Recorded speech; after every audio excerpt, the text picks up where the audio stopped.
It's 4 o'clock. So I will now open the Planning Committee meeting. I want to welcome each one of you here for coming and the elected members for your presence. And I also want to make special reference and welcome to Tristan, widow's son.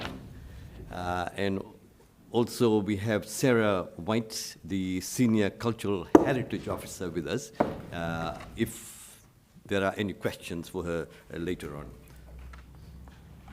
There are no apologies, no leave of absence. Acknowledgement to country number 1. I would like to acknowledge the traditional custodians of the land on which we meet today. And I want to recognize the fact that this land was never ceded, and it always was and always will be Aboriginal land. I want to pay my respects to the elders past and present and recognize their deep connection to this country. On Monday, 8th September, I attended the Hobart UNESCO City of Literature Forum and heard a powerful presentation on orality or oral tradition. Therefore, I want to acknowledge the rich oral tradition of the First Nations people, where stories, laws, culture, and history are passed down through generations by word of mouth.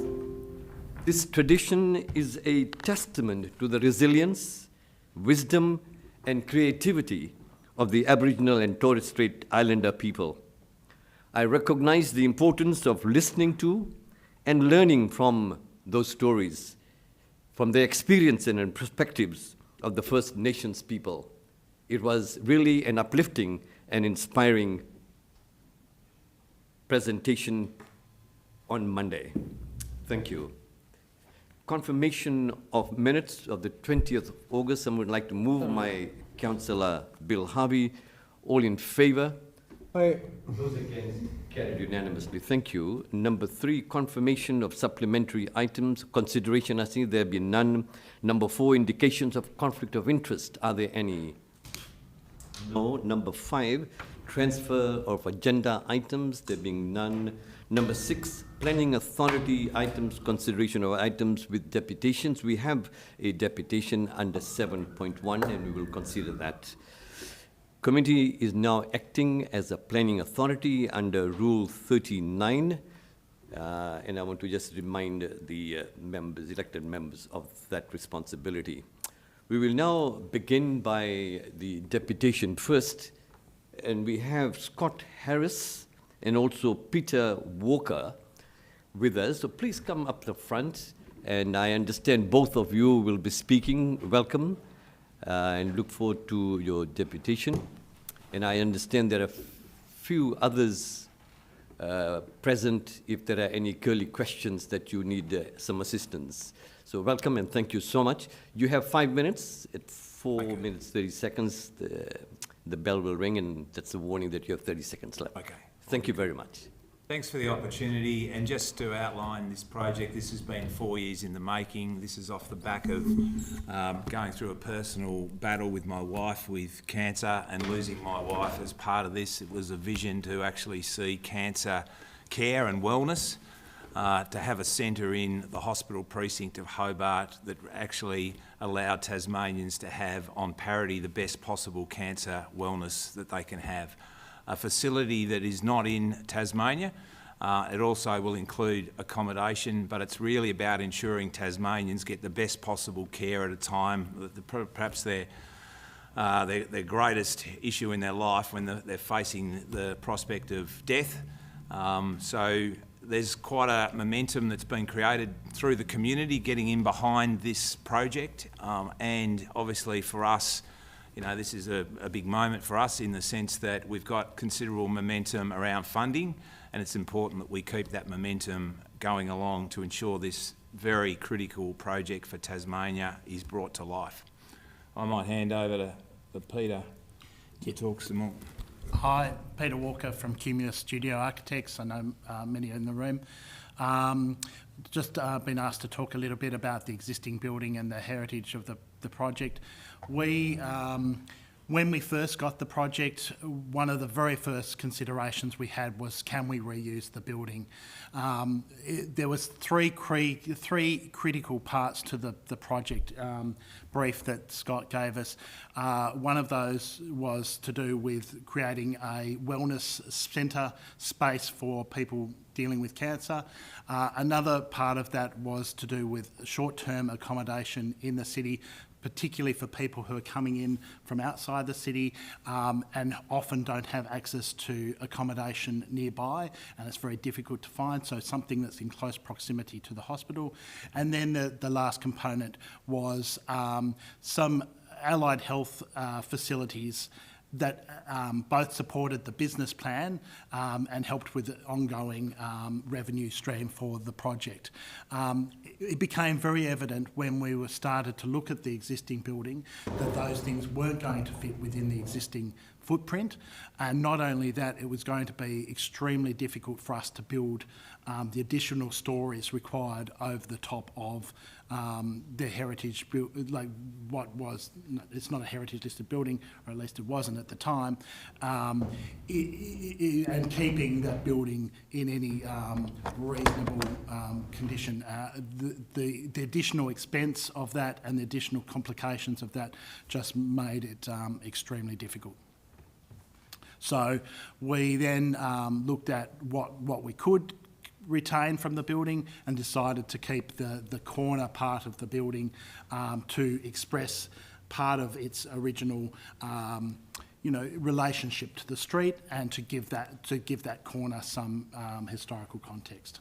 Not only that, we would like to, in the process, look at ways that we can interpret the story of the site and use, if things are found during the excavation, or even to interpret those in some way on site as well. Thank you. Thank you so much for your presentation. Any questions? Thank you. Councillor Kitsos. Thank you, Chair. I need to talk into the microphone, so Yes, I'll turn this way.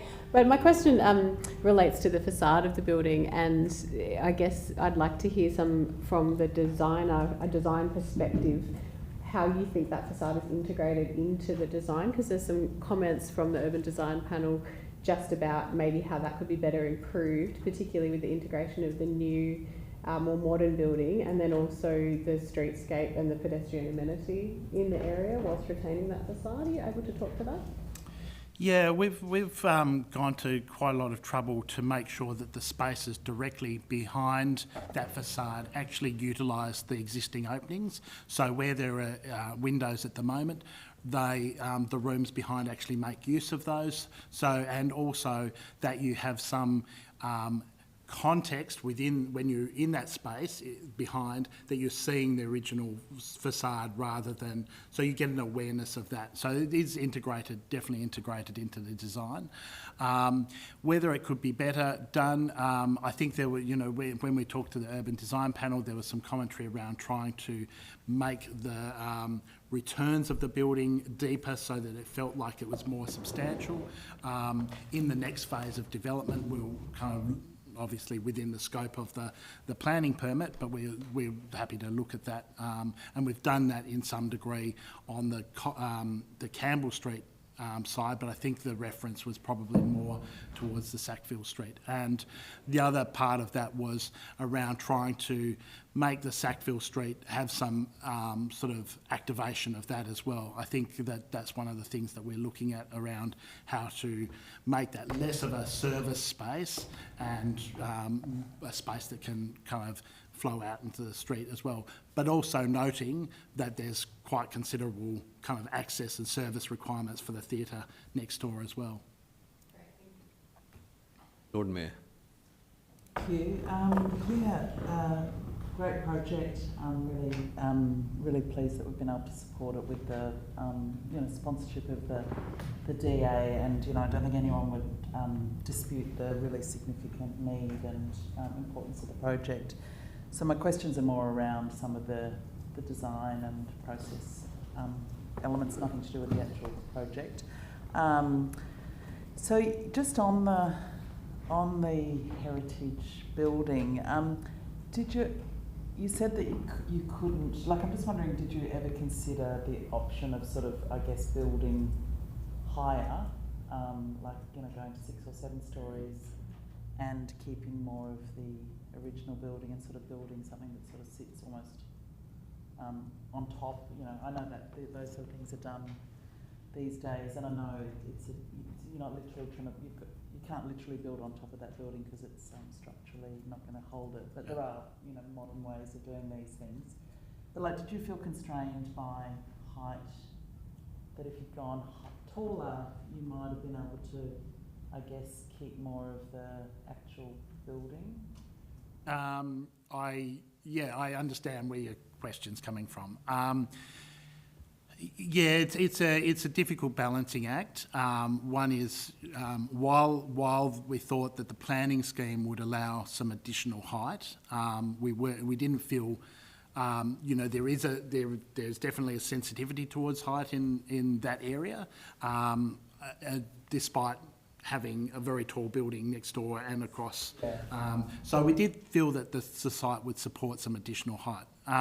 That said, every story you sort of put on, there's a cost implication of that. And we did actually, the original design actually had another level of allied health facilities, which when we were doing the costing, we had to cut out because we couldn't make that work within the cost plan. Whether we could have raised the whole building up and tried to keep it over the existing, yes, technically that would have been possible, but within the cost plan, we felt that would have been very difficult, particularly because we'd have to bring structure down through the existing building anyway, and that would have done, you know, reasonable amount of damage to the building in terms of where you have to bring that down in the spaces. So it wouldn't have been it would have been a very delicate exercise. It creates a lot of constraints for a builder on site.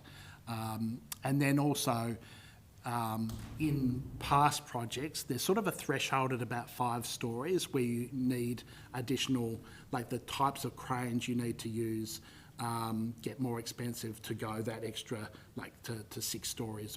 So there's a consideration there that we had as well. Yeah, so the extra floor, for example, you abandoned because of cost. Yeah.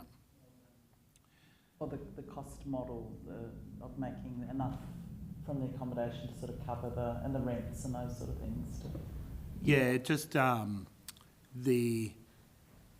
the moment, in terms of the funding, it blew the funding requirement out. Like you know, there's always a balance between capital cost up front, which, you know, we have to try and raise that amount of money, and we're going through that process at the moment, versus, you know, once you have that, then the ongoing kind of revenue stream. Now, it might have made, you know, that might have Brought in more rent. maybe over a longer term, but it meant that the initial capital cost was difficult to achieve.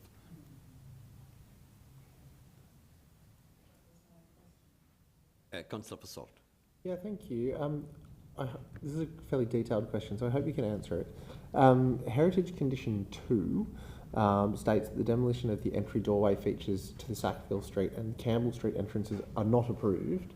Just wondering if you had any thoughts on that. Is that a significant impediment to what you want to do? I'm even struggling on the images to work out which door it's referring to. It's the one off Sackville Street, and we're generally supportive of that as a concept. At the moment, don't know if we can get it to work. We'll work very hard to. It might introduce some additional costs in relation. The primary reason there is an access way off Sackville Street is to support after hours kind of arrival by people who are in the accommodation, and some of those are not mobile, have reduced mobility. So it may introduce some additional cost in terms of having automatic door openers and those sort of things.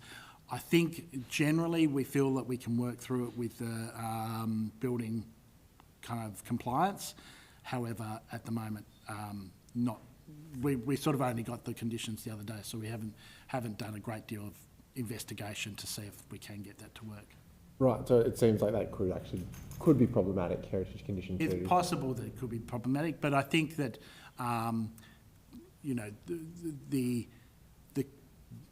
I guess we felt that if that was problematic, there might be another way that we could approach that. Follow up through you, Chair. On another, I think it's heritage condition 1 actually. You must provide detailed drawings on how the existing chimneys will be retained and supported. Is there any potential problems with that? Was the intent always to keep the chimneys? Yeah, that was the intent. They are an interesting feature of the facade. We wanted to try and keep that facade intact as much as possible. It gives some kind of articulation to that edge, and so while that's a difficult, technical thing to resolve, it was part of what we were hoping to achieve in the design. Thank you. Any other questions? No, I have a question. The panel, I understand from my reading of the report, they mention if you could consider public art in the further design resolution. Have you taken that into account seriously? I think that there's a couple of opportunities within the project to do that. Some of which is related to the interpretation of found objects on site, archaeological if there are archaeological kind of investigations that have to occur when the digging, etc. Some of that also is related to, and all of this is pending sort of a final kind of cost plan and budget, but we would love to see parts of the facade incorporate a public art component. So, and that might be through having different abstract kind of, the facade is as we've documented at the moment, is a perforated screen, and there's ways that you can change the perforations to create patterns, etc. And so we see that there's potential within something like that as well. Thank you. Councillor Harvey. Thanks, Chair. Looking through the designs, I was really pleased to see all the greenery. If this is a wellness centre, then it would make enormous sense to have those features in a building like this. So I was really pleased to see that on every floor, every floor just about, I think. So that's fantastic. I hope that comes together really well. My other question is, with regard to services into the building, waste management, things like that, waste collection. That's all designed in somehow. Yeah, and that was part of the question about Sackville Street. At the moment, we've got that acting as the key kind of area where waste management collection of rubbish bins, etc. The Urban Design Panel have encouraged us to think of that as more of a public, a potential for public activation. That would just take a little bit more working through, but it's definitely and going back to your question about the greenery, we see that as being a really key and important part of the biophilic kind of nature of the design, and there's lots of anecdotal evidence to say that really supports healing process. Mm-hmm. Yep. And just with the maintenance of the vegetation and the drainage associated with that, so you'll have impermeable membranes and things which will catch water, and that'll be drained into other areas. I did see a little circular drain area. So will that water go round and around, or will that water go off site? To be honest, I don't know the answer to that question at the moment. We have engaged Realm Studio as our landscape architects. They will be working with irrigation specialists to work through that. Our hope would be that we can, I mean, there's two parts to that. One, there's plants that are outside and they have natural systems that feed into them, as well as supported irrigation. And then there's the internal plants, some of which are kind of almost pot plant-like, so they'll be maintained by the team within the building. But I think you know, as much as possible, a circular system of some sort. Probably more detail than we need for the planning application tonight, but I'm really pleased to see such a large amount of greenery within the building. I think that's sensational. Yep. Any other questions? Thank you so much for your deputation. Greatly appreciated. Now, we have Sarah White here with us as well, if the elected members would like to ask any questions or any clarifications. If you haven't, okay, thank you. Thanks, Sarah. Please come over.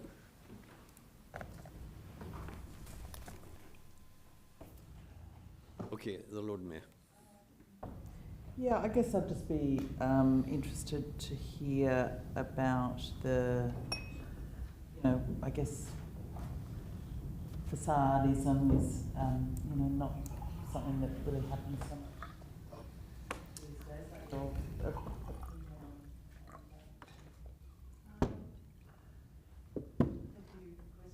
Through you, Chair, the planning scheme doesn't really take into account issues of facades. The provisions of the scheme are quite specific, given it's adjacent to a listed place. It really does talk about other things other than facadism. So it's not really a consideration in terms of the assessment under the planning scheme. And I know that the Urban Design Advisory Panel did address that. It was discussed by the assessing officer for this proposal, the assessing heritage officer. So it is, I guess, not an ideal heritage outcome, but on balance there may be some positives to be made from this in that the heritage facade is. And you also talk a bit about the pre-1845 building being, perhaps even pre-1829 elements of the building are of stronger significance perhaps than the facade. Have you put in anything to kind of, any recommendations about how to retain, well not retain them, obviously they'll be demolished, but I mean, does that matter? Like, should they go somewhere? Should those things be put somewhere? Through you, Chair, the components, the very early components are essentially within the right at the very bottom of the facade that is being retained. There will be potentially some evidence of those through archaeological investigations, and there is a condition to do with archaeology and requiring some further investigation. So we don't know exactly what components might be found, given that there has been a series of iterations of development on that site. And then things like the other fabric, you talk about other bits and pieces. You're posing some of those are conserved or reinterpreted in some way. Is the other, the stairway or the windows and the pressed metal ceilings, presumably those can be taken out and they'd be presumably resold on to someone.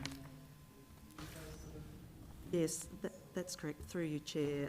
There is a condition on demolition and salvage to ensure that where it is possible for the reuse, either on site or elsewhere, of that fabric. Councillor Kitsos. Thank you, Chair.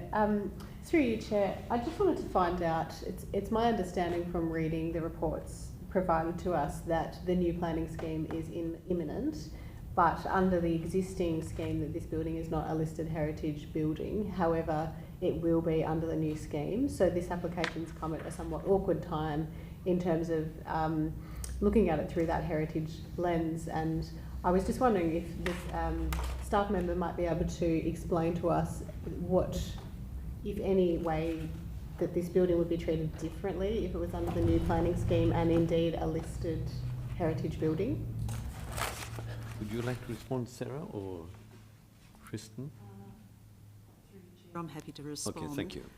So under the local provision schedule of the Tasmanian Planning Scheme, the property is now in force, the new TPS. So it is currently a heritage listed building. Obviously this application was lodged prior to the new scheme coming into force, and therefore the assessment must be done against the Sullivan's Cove planning scheme. Thank you. Thank you. Any other question? Councillor Kelly? Just further to, thank you, Chair, just further to Councillor Kistos, how does that differ though? Like, you didn't answer the question as to how would it be treated differently under the new scheme, the current application we have before us today, as far as heritage issues go? Through you, Chair, I think we're probably not in a position to be able to answer that because we haven't done an assessment of this proposal against the new provisions. So it does, there are provisions to do with Sullivan's Cove. Perhaps Mr Widdowson can throw some light onto how the new scheme differs from the old scheme. But yes, given our assessment is against Sullivan's Cove, there's not a lot I can add to that. Thank you. Yeah, I'd be keen for... Thank you. Yeah, obviously, I'm taking a heritage assessment against the new clauses. However, one significant change under the new planning scheme, which is kind of a broad change, is the internal works within buildings is exempt, and that applies to heritage buildings. So that is one aspect, I suppose, that the potential, the kind of internal demolition and removal, that kind of fabric is something that wouldn't necessarily be a consideration. In this case, at least, I suppose there are conditions in terms of the kind of salvaging and reinterpretation. In terms of whether it would extend to the proposal as proposed, obviously internal works don't include kind of demolition of the roof, so there may be some considerations of how that building in its full three-dimensional space might be considered. But look, it is like Sarah said, until you do a full assessment of the proposal against those new provisions, it's hard to say exactly.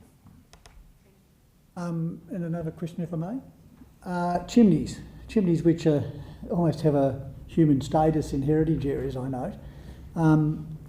Is there any commentary on that? Because they're an important part of it, so obviously they'll just be all going, will they?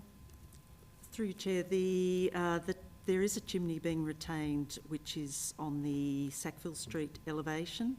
All other chimneys, and I think there is potentially one other, is really fairly insignificant, and really it's not an element that you really observe from the streetscape or any other viewpoints. Any other question, Councillor Kelly? No, I do have one through the planning director once the heritage officers finish.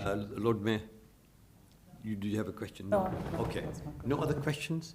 Thank you, Sarah. Thank you for your contribution. Appreciate it. Now, would someone like to move the item? Moved by the deputy. Any discussion? Any debate? Lord Mayor. Just a question. I think the chair of the Urban Design Advisory Panel is coming later, is he? Or at 4:30? Through your chair, yes.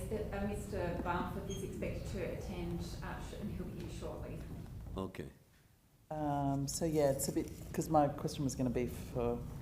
All right. Okay. So in the meantime, while we're waiting, do you want discussions? Yep, Deputy. Yeah, thank you very much, Chair. I'm actually just interested to know about this, the stormwater design, that condition that's there, and it talks about those 2 points, and it has an or after that. So it has the first bit, which is the stormwater management report and design must be submitted and approved, and it goes on to explain by a suitably qualified engineer and what must be done. But then it also has an or after that, and it says, or should a cost contribution be proposed, a cost estimate for the design, provision and installation of a system that meets the state stormwater strategy targets. I'm just wondering, is that something that's then left to planning officers in terms of which option is chosen, or could you just explain that further, please? That's essentially the development engineer, when the building and plumbing works come through, so that would be an assessment of the development engineer and our stormwater team. So they usually go through that process and looking at those options with the plumbing and the stormwater team involved at that point. Okay, thank you. So they'll then choose that either or situation that's Well, there. it does allow for the applicant or their engineers to choose a kind of approach, but it'll be subject to the satisfaction of the stormwater engineers. Okay, thank you. Councillor Kelly. Thank you, Chair. Through the planning officer, under the we had a lot of talk and lectures about the setbacking of business buildings and all that, but from the streetscape, how they step back and the height and all that. I know that this is not, there's no stepping back or any of that there. Under the new planning scheme, would that, the setbacking of the buildings instead of this sheer vertical curtain wall at street side, would that wouldn't comply under the new code? Yeah, look, there's not. So essentially the Sullivan's Cove has been carefully translated into the new the local provisions schedule. So that kind of puts it into the format of the acceptable solutions and performance criteria. Essentially those. That area will be a local area plan, and so we'll have those kind of height controls. I think the setting back that street wall requirement is something that's probably more relevant to the Central Hobart plan, which will be coming in a future planning scheme amendment, which has a very clear defined setback from the street wall up into those higher elements. In terms of the current LPS and planning scheme, I think that there would be consideration in heritage situations for that kind of approach. And look, I think it has been obviously discussed here that the setting back of buildings, is desirable in a lot of situations, but there are obviously a large number of kind of other site restraints and considerations that kind of came into this one in not having that kind of setback. But yeah, so not specifically as a built form control under the LPS. Councillor Fasol. Thank you, Chair. As I think we're waiting for the Chair of UDAP to come along and answer some questions, I actually have an amendment to move to the approval as put by the Deputy, which is removal of Heritage Clause 12 and Heritage Clause 2. And I'll just pull that up on the right page. Forgive me. If someone else can point me to it, that'd be good. So scrolled, here we go. So page 42. So just to start, the heritage condition 2 relates to the doorways that were discussed earlier. The architect and the proponent has given a undertaking that they would like to retain them, but given this is a treatment centre for potentially terminally ill patients that may have mobility needs, the retention of a historic doorway could provide significant impediments and costs to what is a charity. And it seems that the building itself is not heritage listed. We need to remember that, even though it's next to a heritage listed place. For the purposes of tonight, this building is not heritage listed, so I'm not sure on what authority we can provide a condition that they need to retain a particular door, when I think within the notes of this report, it actually states that the facade could have been completely removed. And I might just check with the planning director, is that correct, that the facade could have been removed under the scheme? Through you, Chair. No, the Sullivan's Cove scheme does provide quite a high level of consideration to buildings that are adjacent to heritage buildings, so that there's that aspect of the assessment. But also there's a general kind of demolition clause in the Sullivan's Cove which talks about buildings and their kind of the contributing to the activity centre in terms of their character. In terms of that condition, there has been some discussion with officers and the applicant of just allowing a little bit of flexibility with that condition in terms of the DDA requirements. So, you know, having that kind of conversation and around that, so that, look, there's definitely a scope for us to potentially, you know, amend a condition that allows a bit of flexibility, so they don't get to a situation where they can't comply with the condition down the track. Yeah, thank you. It just doesn't, I mean, the conditions that we're endorsing tonight doesn't read that way. It reads that prior to the issue of any approval under the Building Act, revised plans must be submitted and approved as a condition of endorsement showing the retention of doorway features in accordance with the above requirement. That's a must, not a we'll see how it goes, all things considered, which is why I'm reluctant to have it. The proponent's given us a indication that they would like to keep it as best they can, and for me that's good enough. I would put to you, Chair, as well, that I'd like to, if it's okay with you, have the two heritage components taken separately for the amendment. Heritage condition 12, page 42, for anybody looking along. 42 of what? Of the report itself. So Big number at the top. Or the Hey, report. so item attachment A, I'm in the attachments. Go for the page number at the top on the right-hand corner. Yep, that's what I've got of the attachments in the supporting documentation, I imagine. I've got page 13. So page 13 in the report, thank you, Councillor Kidsos, and page 42 in the attachments. And it reads that... It reads that detailed colours, materials and finish palette... Sorry, I've got the wrong document. Oh, that's okay.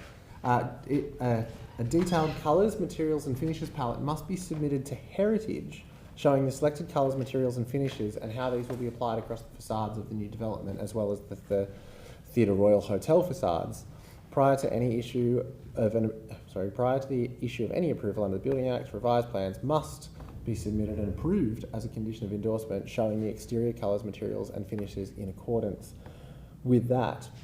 Now, the reason why I'm not, I would prefer to see that removed, is that I think that we're starting to play in the space of architecture rather than heritage, when heritage overrides the architects of a particular development. Architects want the best outcome here. They are trained, they are professionals, they're registered to do what's right for the client and what's right for the streetscape. And one could argue that they are more qualified than indeed the heritage officers to determine those colours and palette to fit. It seems overly onerous to have every heritage related approval have to go back to the heritage officers for a final approval, for them to say, well, the shade is one shade darker than we would like, can you go back and do that again, which does happen. And so that's why I think that that one should be removed. And there was a clause in here that referenced that 3.5 on page 24. The built form purposefully minimises sharp edges. A mix of materiality is proposed to reflect the balance between contemporary design and the 20th century heritage context in the surrounding area. Along with new glazing and the restoration of the existing facade, new brickwork at ground level and vertical perforated metal cladding on the upper levels will be featured, showing that they have, the proponent and the architect has considered how to balance 20th century heritage with contemporary design. I don't know what place our heritage officers have playing in that space, which is why I would propose removal of Heritage Clause 12. So Heritage Clause 12 is materiality, Heritage Clause 2 is the door. Lord Mayor. Chair, can I get some advice on both of those? Because I can't just rely on the opinion of Councillor Posselt before I make a decision. Thank you, on that. Sarah. And I'm just wondering whether the door issue is somehow, because unfortunately our urban design panel's not here still, but I'm just wondering whether the door issue is somehow relating to the comments they've made about Sackville Street. Because, you know, it's really hard without going on site to understand all of the comments they're making about Sackville Street. I don't quite know what the points they're trying to make there are, but is the door in Sackville Street somehow relevant to what they've been saying? Or? Thank you. Yes, through you, Chair. So the entry doorway in Sackville Street, I guess, was designed as it's an integral part of the facade. So it includes timber surrounds. There's a little bit of a pediment, which is the sort of detail that you see elsewhere on the building. There's stained glass windows down the side and some side lights and so on. So it is, a feature of the building that would be ideal to retain. So there have been some amended conditions prepared, which just tweaks this particular condition, and I unfortunately don't have a copy of those with me at the moment. But my understanding is that there is scope to modify the entry if needs through that slightly amended condition, so that if like the DDA compliance. Exactly. So Still keep some of the. Yes, that's correct. Do you understand whether this is relevant to what the importance of Sackville Street or is that not relevant to this issue? Through you, Chair, potentially not related. Okay. But yes, there are carve-outs also under the building code for access through for heritage buildings, and given that the building is now currently heritage listed, there is an opportunity to, I guess, seek some variations to the technical requirements for DDA compliance. So that might be something that the applicants may wish to explore, and we'd certainly fully support that and any modifications. Councillor Kelly. And just that. Okay, another follow-up and then Councillor Kelly. Thank you. The question on the paint, I don't know whether it's for the heritage officer or Ms. Avey or the director of planning, is it? Sorry. Whether that's kind of a standard item that you have in your conditions, and whether this is something that has been raised by the applicants as a problem, whether the paint condition was flagged by the proponents as something that was a problem for them that they were concerned about? Yeah, through you, Chair. Look, the materials and finishes kind of condition is a fairly standard one, and it's really about making sure there is that kind of clear kind of palette decided at that kind of building permit stage. Look, there was discussions about what the scope, of that would be, but it is a standard kind of condition, and I think that it's not so much kind of heritage kind of overriding and putting their kind of requirement of what it should be, but just providing that kind of suite of finishes and colours, taking into account of the heritage nature of the site. There was some additional advice proposed in response to this kind of discussion since the agenda was released, and the applicants had a look at the conditions about suggested the applicant undertake a paint scrape analysis of the front facade, determining a future colour schedule, and this may include removal of paint in areas that may have originally been exposed bricked. So it's kind of making sure there's kind of some detailed review of what the colours are, and maybe there is probably a better outcome than what the existing facade paint is. So I think those conditions are pretty standard in terms of providing that kind of coloured palettes, just to make sure this application will be pretty well resolved, but others are often not as well. So it's that opportunity to make sure there's that clear palette at that building permit stage. Councillor Kelly. Thank you, Chair. To whoever is the best person to speak to about it. Any variations done on this application, are they assessed under the scheme this was lodged in or under the new planning scheme? Chair, essentially that they would need to fit within the two elements of scopes either substantially in accordance with, so kind of minor kind of changes to the existing approved plans, or under that kind of minor amendment process. So the minor amendment process really it's looking at the test for it is whether there's an increase in detriment to any person, so higher, those kind of things, if it's higher next to a boundary, or it's changing the scope of it. So it would be really assessed on the basis of these changes, kind of minor in terms of the proposal, not specifically thrown into whether it's discretionary under the new scheme or whether those works will be approved under the new scheme. It's really about those tests, and I think the approach, it's a little bit of obviously a new period at the moment, but that the approach is generally we're looking at that application and looking at what it was considered against originally and how that scope was comparable to what it was originally approved under, to whether it would be a minor amendment. So anything beyond that, if it is the works are a much larger variation, another floor or something like that, then obviously that would throw it into the new planning scheme. Right, so it's a substantial difference under the new planning scheme. If it's only minor, it can still go under there. That's correct. Two other quick questions. One, does being DDA compliant trump a usage or making something a better usage of a building and all that? Does the DDA and BCA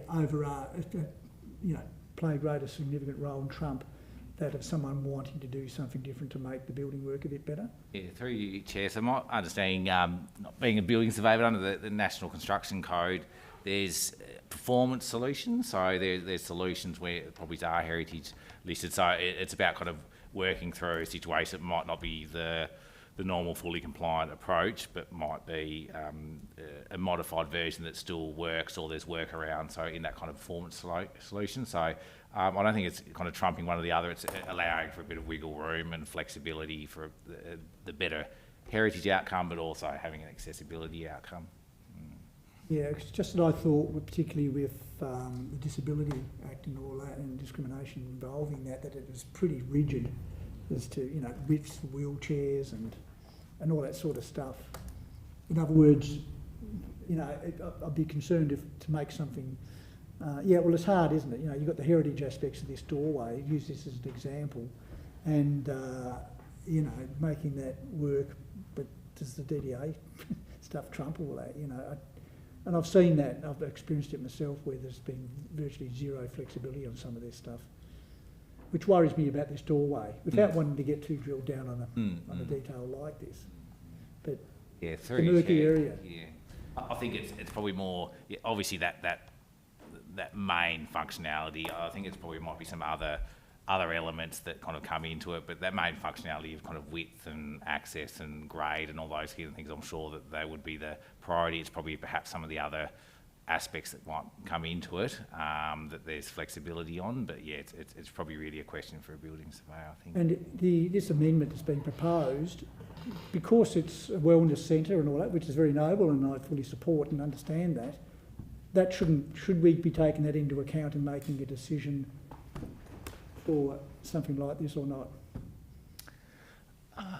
Look, through you, Chair, I think essentially the building requirements and the Building Act and Construction Code requirements are obviously, they can't be separated from the proposal and the planning, so it's obviously taking into account. I think you would need to make the decision based on that. If we do modify that condition, the door could be dramatically modified beyond what's kind of proposed on the condition proposed on those plans currently. So I think that's consideration. I think something what to explore is that whether that doorway will be an accessible entrance, or whether it is a lift, whether it's just access to stairs and lift, and whether it needs to be accessible, or there are other doors that are doing that job. That might be something for the architect. Yeah. It's more to the point. I'm still a bit confused here. If it's a wellness centre, should I be a bit more lenient because it's a welfare centre instead of out and out accommodation or an office block? That's my point blank question, I guess, because that's what's going to be proposed tonight, as I understand. Yeah, through Chair. Look, I think that's a question for yourself to apply. Whether I don't think there's any. I think it's something that you would need to make that decision on. Yeah. Councillor Kitsos. Thank you, Chair. I guess from my point of view, there's obviously a tension between keeping the heritage door and being DDA compliant, and I think that the Director has a point that although it's currently designed to be after-hours patient access, that perhaps there is another accessible route that patients could take after hours that don't result in that door being used. However, we don't want a redundant, access way into a wellness centre that can't be used, but we've got a nice heritage feature on it that no one gets to see. So I guess, although you can't answer Councillor Kelly's previous question, because that's up to us as elected members to make that decision, I would like some guidance about where the flexibility is in heritage condition number 2. So I guess it says in there in the second paragraph that the designs then need to come back and it needs to be reviewed. Does that give us enough flexibility to say, well, we think this needs to be DDA compliant and so the heritage clause will therefore be ignored? Or does agreeing to this tonight make the heritage clause something that the proponent will need to meet and there's no negotiation from this point? And if that is the case, then I think it's fairly reasonable to add something in there like heritage features to be maintained conditional to becoming DDA compliant. Through you, Chair. Yeah, look, I think that's probably definitely the way to go. The wording, as currently proposed, doesn't allow any wiggle room if there is demolition required of the door, and so there is that situation where it could get to the point much further down the track and they find through that construction dooring process that they can't kind of contain it, then we're all a bit stuck and we need to work out the process to do that, and that would be potentially minor amendment process or others. I think building that into the condition now is perhaps the best way to go, with the intent that everything that can be done to minimise the demolition of the door is, but allow for that flexibility for the construction code. Councillor Passot. Chair, I think just on that basis, I would potentially defer to officers to prepare that wording. I'm happy with it staying in if it's worded in the manner that Councillor Kitsos has proposed, rather than being removed completely. It just seems that with its current wording that there's no flexibility in there whatsoever. And just to help out with my elected members and the weighting at which you should consider this, the wording for these clauses is that the site is adjacent to heritage listed properties. Pursuant to clause 22.5.5, the application may be approved at the discretion of the planning authority, taking into consideration the following, but noting that these are not definitive assessment tests. So that's the language in which these conditions have been brought against. So they are not definitive assessment tests, and it is discretionary, Councillor Kelly, kind of on how you want to weight it as an individual elected member. Thank you. Now, do we have that person who is going to come from? Yeah, all right, okay. So thank you. Deputy, do you have a question? Oh, yeah, and when... All right, thank you. Thank you so much. Thank you. Now, do you have questions for him? Yes, or? I do. Okay, thank you. Thanks for coming. I just sometimes I wonder whether with the reports that you prepare, it'd be helpful sometimes for probably bigger developments than this one, but to have a bit of a talk through about what and with actual pictures of the places you're talking about, to sort of really understand. Because I was just wondering whether you could just tell us a little bit about what your all this stuff about Sackville Street and concerns about Sackville Street, and I couldn't quite land on exactly what it is and whether there's anything, whether now that the conditions have been prepared, whether you feel some of that's been resolved, because there's sort of you prepare your report before the conditions are necessarily prepared after.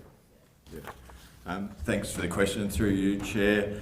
Yeah, look, in response to that, I should start by perhaps as sort of has been mentioned, the panel were very unanimous in the support of the project broadly, and in particular didn't make it into the sort of notes, but the panel did speak about the team that was put together in terms of the client group and the sort of consultant team and the method that was presented to the panel. Albeit I think so the panel noted that some of the aspects that we commented on would have benefited from a pre-application.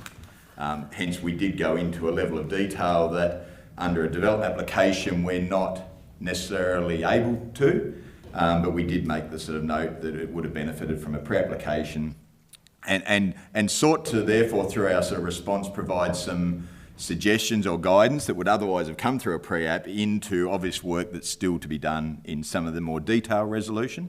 But I do note that sort of the panel were unanimous in being comfortable with the proposed height and massing, considering the existing context.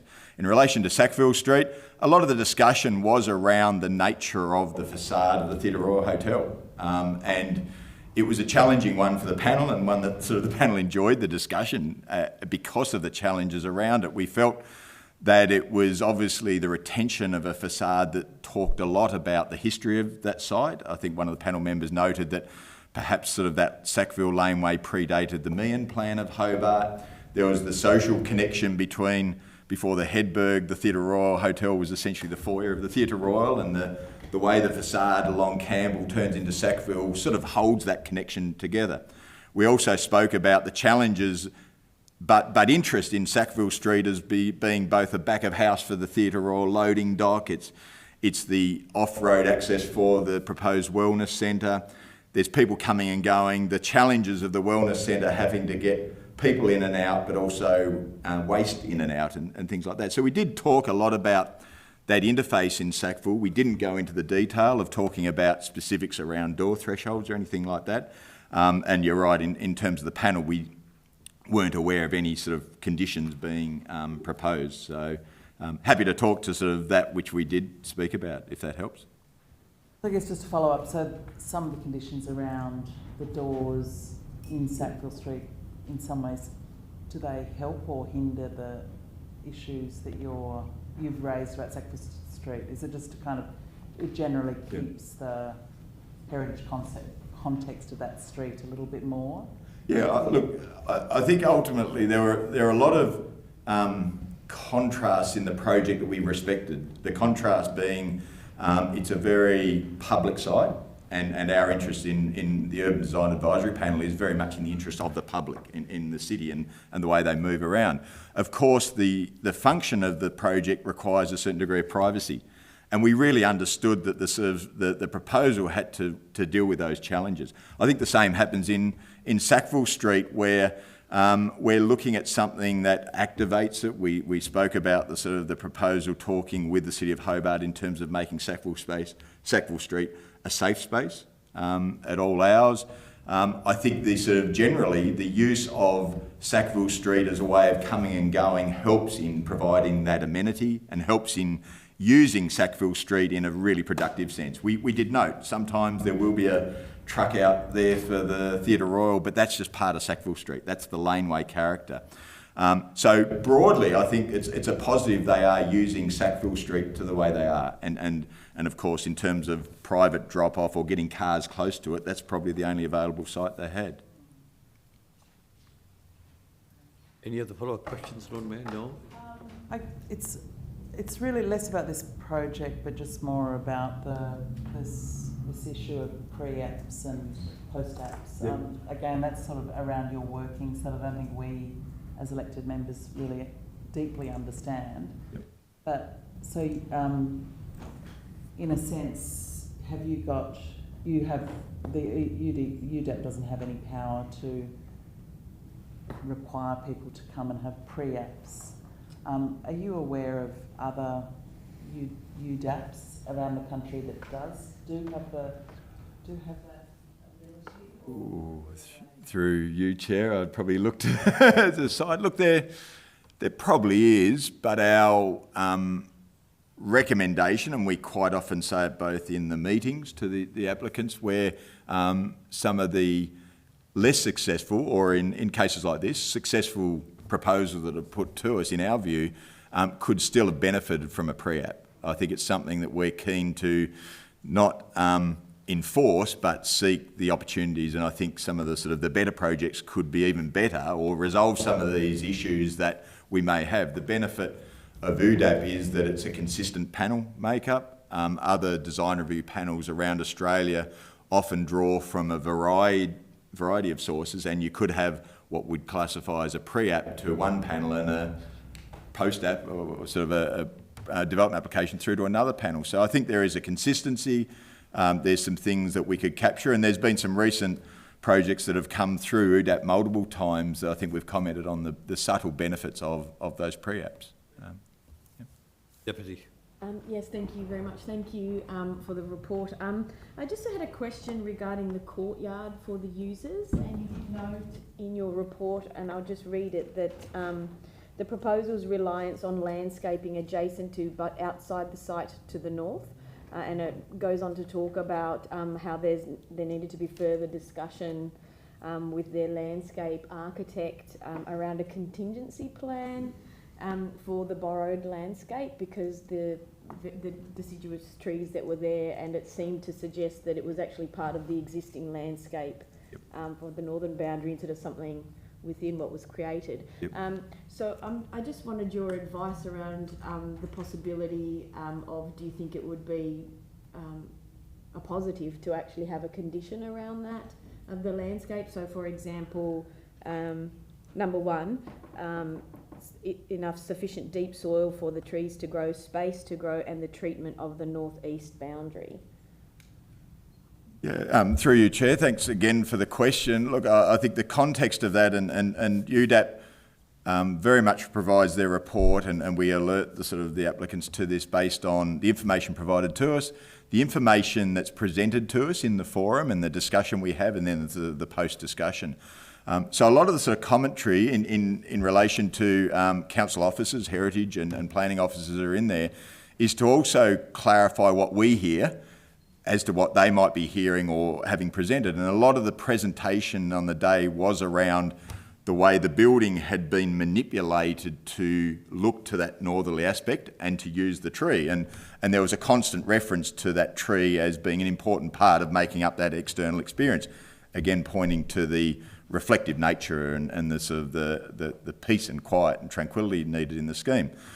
We noted that there's also very good landscape architects involved, and whilst it's a limited site within their footprint, we just noted that I think it would be good for to bear that in attention. We don't necessarily, I think, alluded that it had to be deep soil planting per se, and one would like the tree that's adjacent to maintain, of course, but it was very much using that tree as a borrowed landscape. Quite appropriate, but it was obviously pointing out that with no control over that tree, it just needed sort of noting, I think. But it was more as an encouragement to, consider the landscape within their own quarters, which I think they would anyway. But it was just sort of clarifying. There was a heavy emphasis on the use of that tree to set the context and the tranquility of that outdoor space. Councillor Kitsos. No questions from me, Chair. No. Councillor Passault. Thank you. Thanks, Scott. I just wanted to pick your brain around Heritage Condition 12, which seems to be a fairly standard condition that gets applied to anything that's remotely heritage related in this city, which is that detailed colours, materials and finishes must be submitted back to Heritage for approval. Do you think that there's a better way to have the architects kind of control or have the final say in the palette and materiality, given that it's their project, rather than the heritage officers? Is there, perhaps there's a means that it could be UDAP that give the final tick of approval to the materiality and colours. Just wondering if you could maybe have some thoughts on that. Yeah, through you, Chair, I think it's a good question. It's probably one that I'd need to think about. My initial response is the requirement to submit a materials palette does not automatically imply that there's only one way of approaching it, which is, I think, points to your question. So perhaps there's a greater clarity in sort of defining whether there is a particular colour scheme that's got to comply with, or it's just a general understanding that the intent that sets forth. So with this project, there is a broad intent, I think, already demonstrated, but still work to be done on the facade cladding and the detail, particularly of the new facade. So I think that sets up a number of opportunities for how you would use the materials, finishes, paint, etc. on the heritage facade, to answer your question. But yeah, I think the recommendation to provide further information is entirely appropriate. I think we did discuss sort of that around the contemporary facade as well. That doesn't mean we're looking for one particular answer, just that greater clarity, and I think it's something that as our cities evolve and development applications get more complex, making sure that what's offered as an ambition in development application is seen right through. And historically that's been providing conditions around submitting materials that it's relatively easy to do a render, it's relatively tough to survive value management, construction budgets and everything else to achieve the ambition of the outcome that was promised in DA.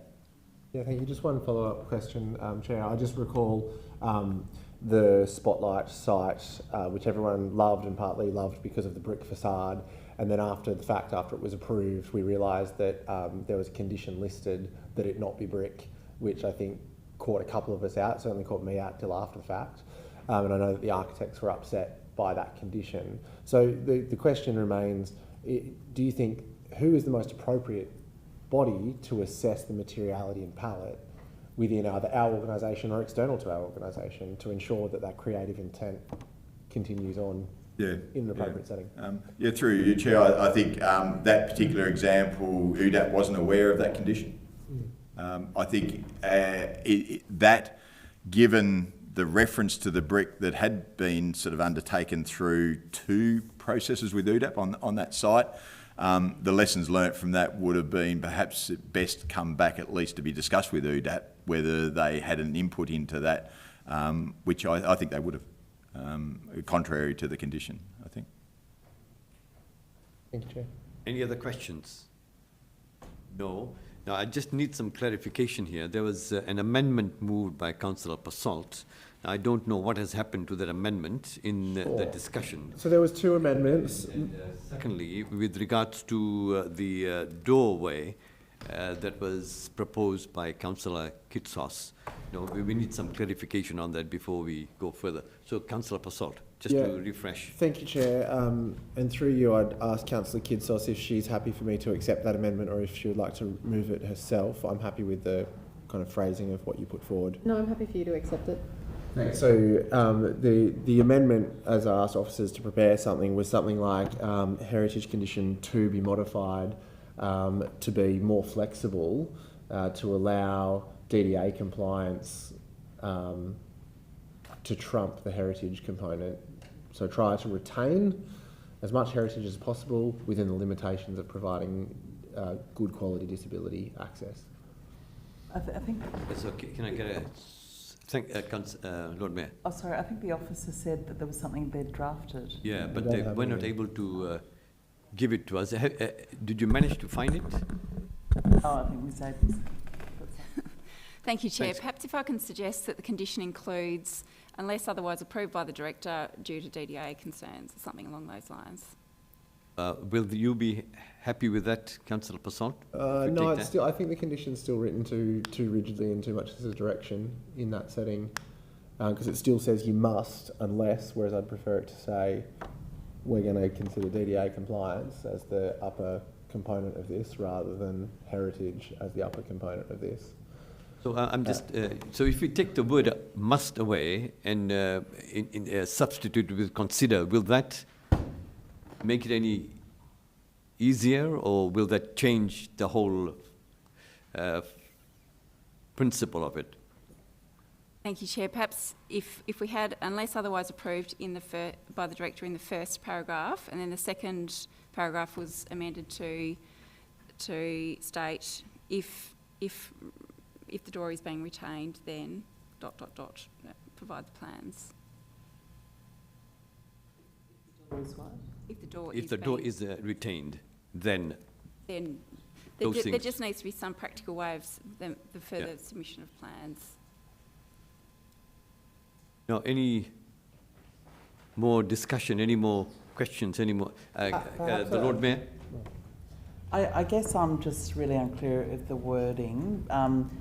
What I'm hoping for is that it's something that allows for the marriage of the interests of the accessway, retaining as much of the heritage as is practicable, but ensuring that the DDA compliance is achieved.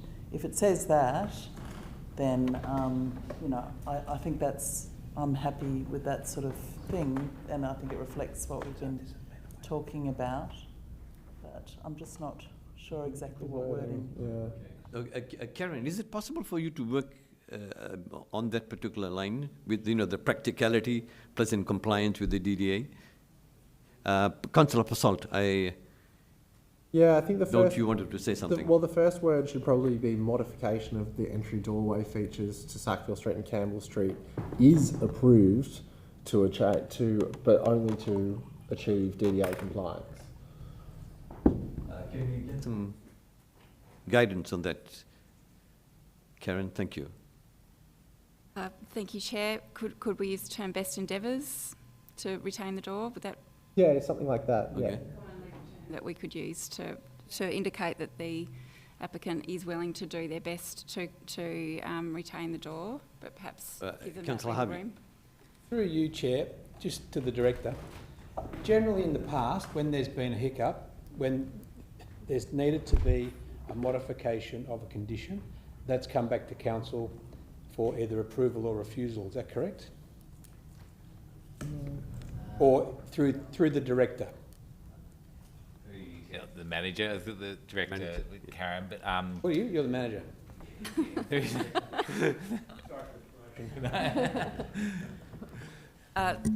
Through you, Chair, perhaps if you could clarify what the question is. So I recall in the past there's been times when they've needed to work around the condition, and that's come back to you in order to make a minor amendment. Is that correct? Yes, that's correct. And that's what potentially would happen here. That's the way this condition is written. So that if there's a need for a minor amendment with regard to the heritage condition, you would be able to make that. Yes, we could make that amendment through a minor amendment. I understand that Councillor Passault is trying to avoid that mucking around. Not mucking around. This is a standard thing. So I won't be supporting any amendments, and I think we should get on with it. We've talked about this for quite a while. There's no need for these additional amendments which have just created confusion. I think it's straightforward. The officers have been writing these conditions, since before, whatever, for decades. I think they've got a good understanding of how these things work, and there is a level of flexibility if required. So I'd like to see the motion put. Just allow Councillor Kelly, he had his hand up. If I'll ask him, then I'll take you. I'd just like to echo the thoughts of Councillor Harvey. Look, we just spent half an hour, 45 minutes talking about a doorway, and these sort of things happen all the time with the big DAs. And look, this is way beyond our pay rate. We've got other things to talk about tonight, and I just think there's just been a total waste of time seeing there's a rigid set of procedures in there. We've got DDA, we've got alternative solutions, and then there's a whole hierarchical way of looking at this, and we don't need to talk about it anymore tonight, so I won't support it either. All right, there is a procedural motion put by Councillor Harvey, but I just want to make a comment that, I don't think this is a wasting of time. People, it is the right of every councillor to question, to seek clarification, and if it is termed as wasting time, then I think we should be a bit more careful with those kind of terminology. The Lord Mayor, and then I'll put the motion because it's procedural. Thank you. Can I just clarify that basically the amendment, I just need to know what the amendment is, and it sounds as though it's that the heritage door, best endeavours be made to retain the heritage door as per what's already in there, and there's something about ensuring that DDA compliance with DDA conditions is also. Well, I'm not supporting any amendments. I don't know. I just need to know what the amendment is. Is that the amendment? Excuse me. Can I just put it so we will vote on the amendment first, right?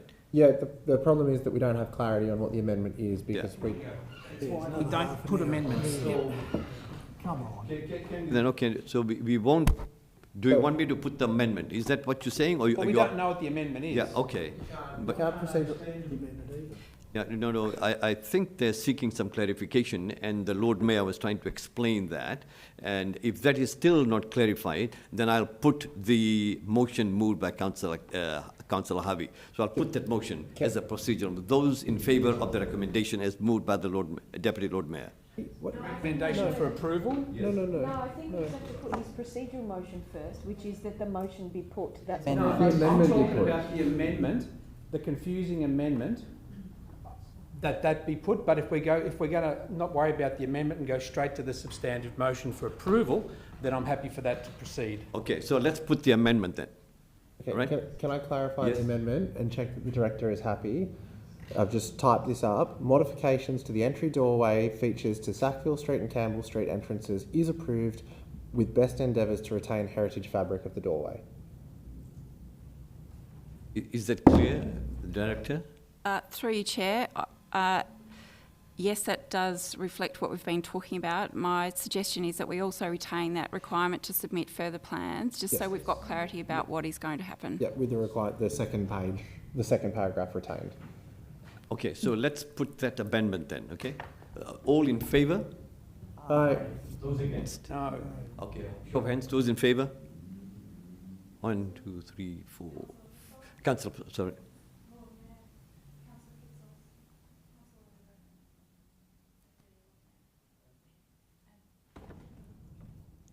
All right, so that's an against?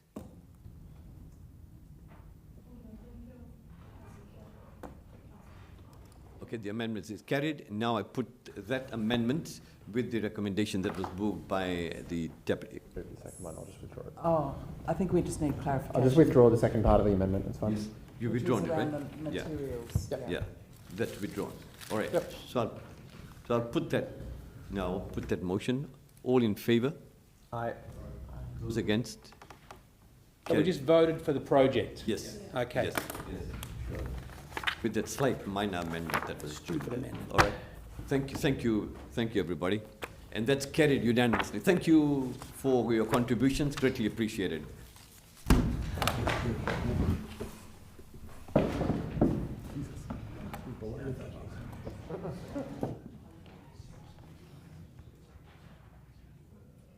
Okay, we'll now move on to 8.1, delegated decision report. Someone moved by Councillor. All right. Those in favour? Aye. Those against? Any questions?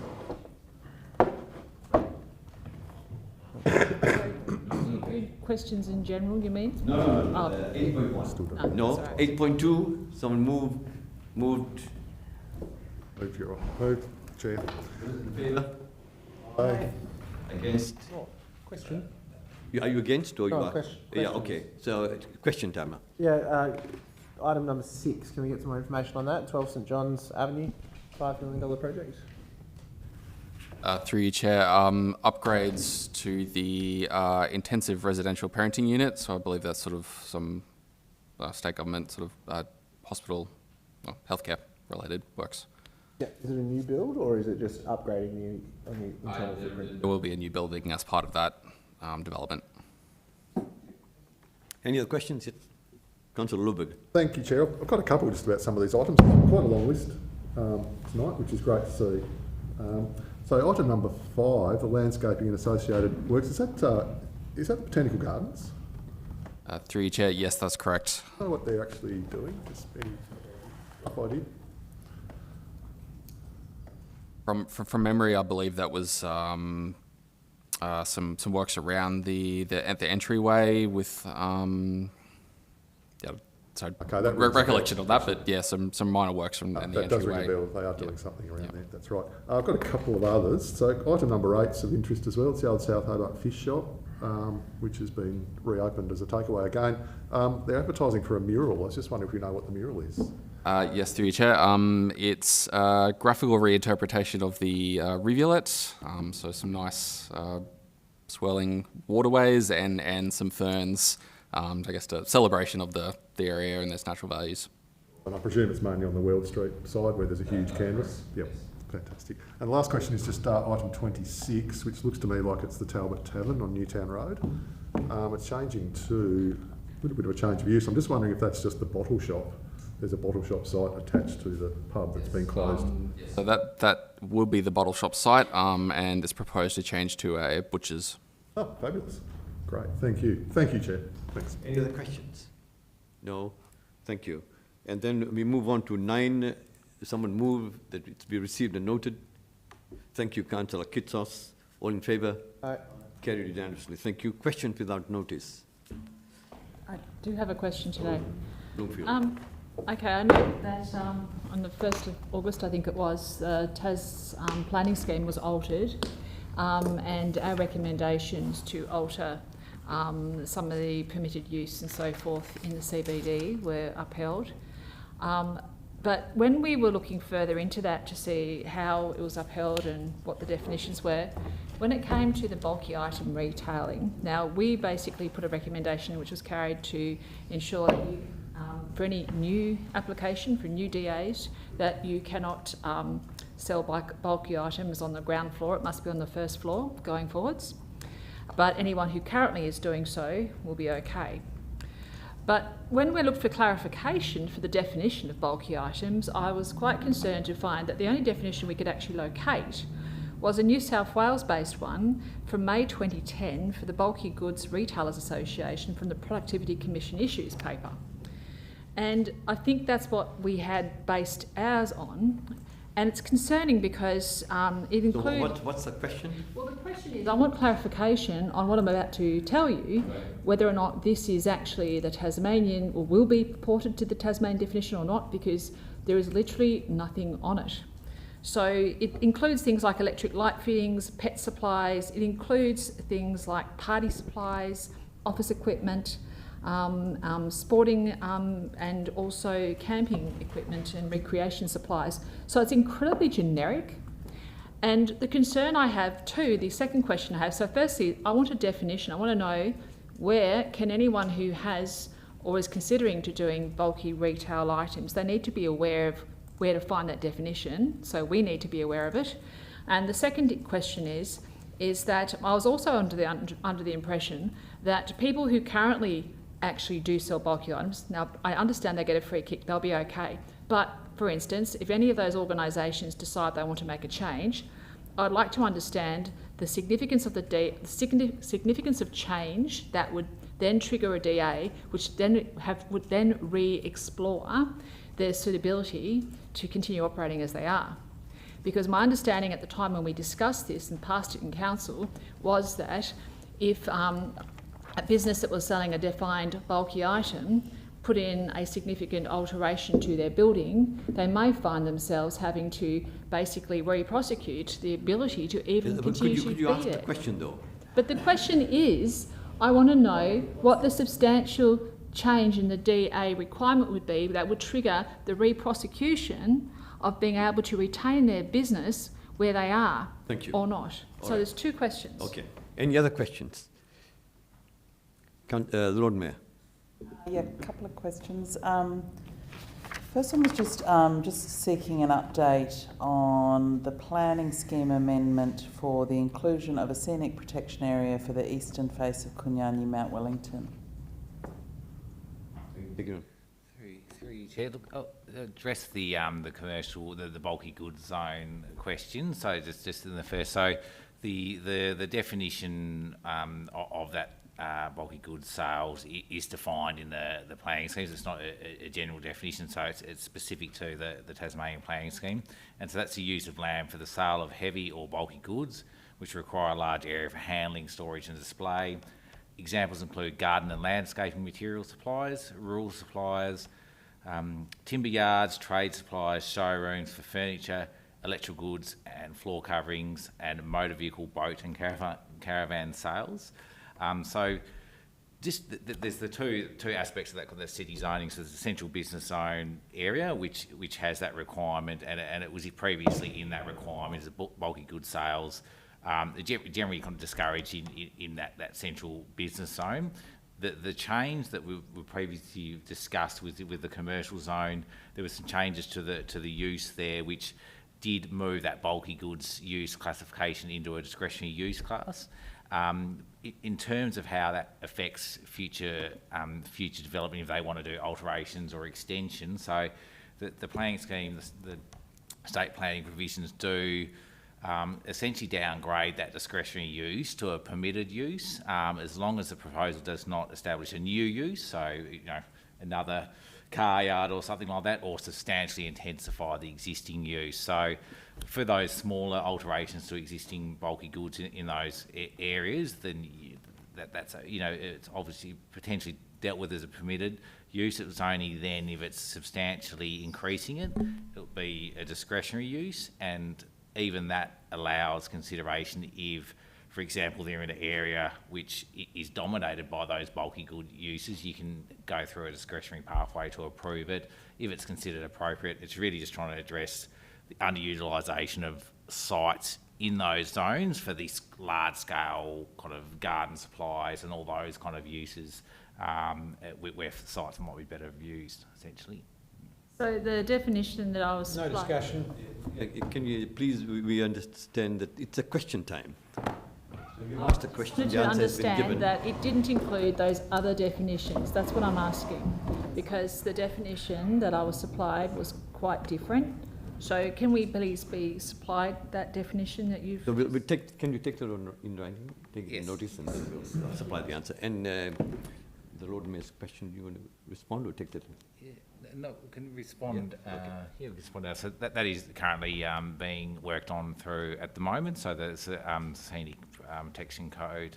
One was one that council were initiating, whereas the other one was previously was going to be initiated by external applicants. So that work is happening now. So that's definitely kind of underway. Look, the timing of that we can take that on notice, but it is well underway, and a lot of that work was previously done through that initial process.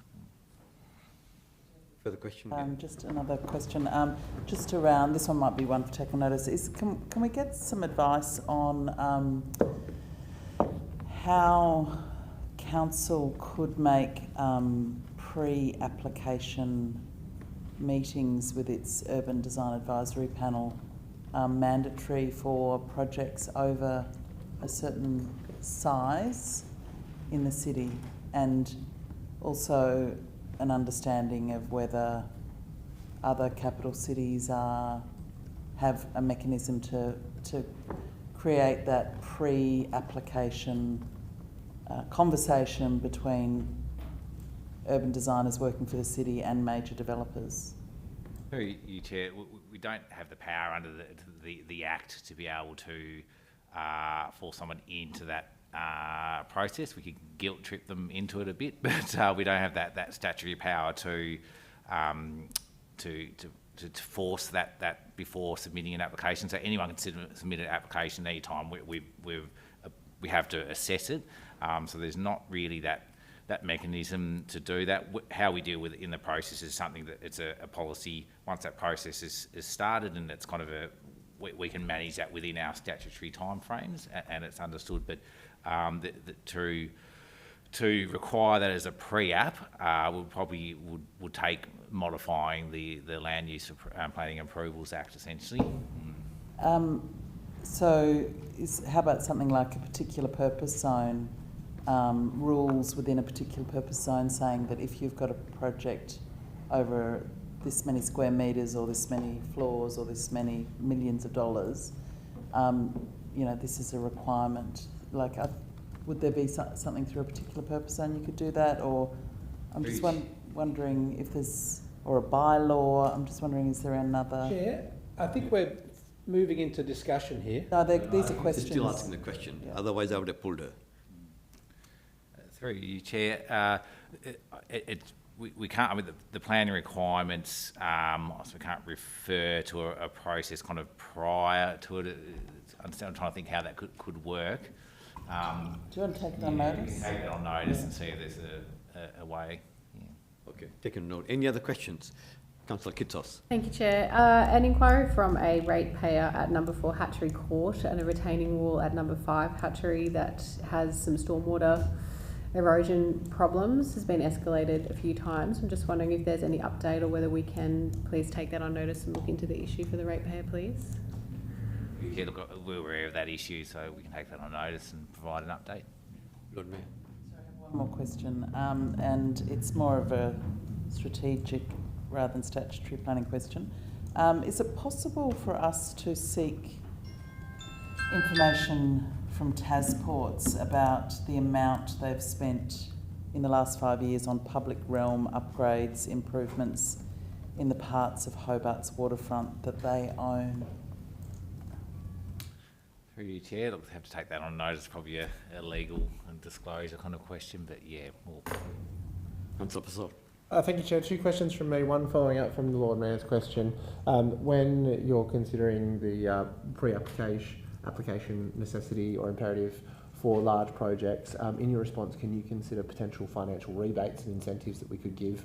You get UDAP as a pre-app, then you get 10 grand off your application fee, just as a consideration. And the second question, which you may need to provide in writing, but can the Planning Authority be given advice on the merits of applying a particular purpose zone to the innovation precinct with reference to the answer that was provided to my question last planning meeting about prohibiting certain undesirable uses within that zone moving forward? Is that clear? Excellent. Thank you. Any other questions? No, someone move that we close the meeting. Close. Councillor Passau. All in favour? Aye. Against? Carried unanimously. Thank you very much.